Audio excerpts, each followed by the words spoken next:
Барлығыңызға қайырлы күн. Бүгін сіздерге мантыдан, бешбармақтан, кез келген қамырдан артылған қамырды тастамай қатыру тәсілін көрсететін боламын. Ол үшін видеоны соңына дейін қараңыздар.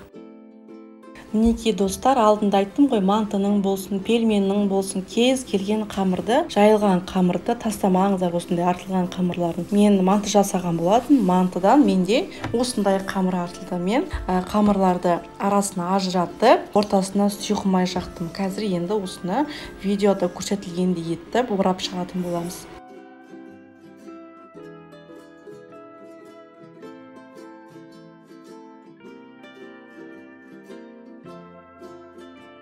Мінекей достар, осылай барлығын орап шығатын боламыз. Қисық қамыр болсын, үшбұрышты қамыр болсын, кез келген қамырды орай бересіздер, ол ештеме етпейді. Орағаннан кейін осылай тегіс ыдыстың үстіне қойып қатыратын боламыз. Қағаздың үстіне қойып қатыра салатын болсаңыздар, ол қисық қататын болады қатып шыққан кезде. Сондықтан осындай доска болсын, тарелка болсын, соның үстіне қойып қатырамыз.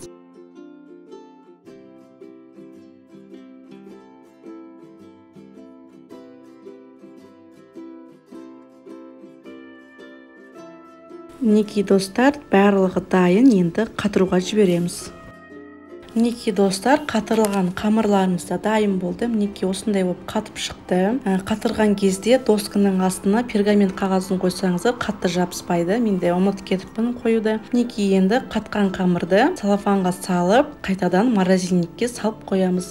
Керек кезде алып қолданамыз. Бұл қамырларды картоп қуырған кезде картоптан сәл ғана суын асырып қоямыз. Кішкене ғана, қатты көп емес. Сол кезде осы қатырған күйінен салып жіберсеңіздер, пісіп шыққан кезде бұл қамырлар өте дәмді болып шығады. Күйеулеріңіз бен балаларыңыз бірінші жеп қоятын болады. Сондықтан жасап жеп көріңіздер. Егер де видео ұнаған болса, соңына дейін қараған болсаңыздар, лайк басып, комментарий жазуды ұмытпаңыздар.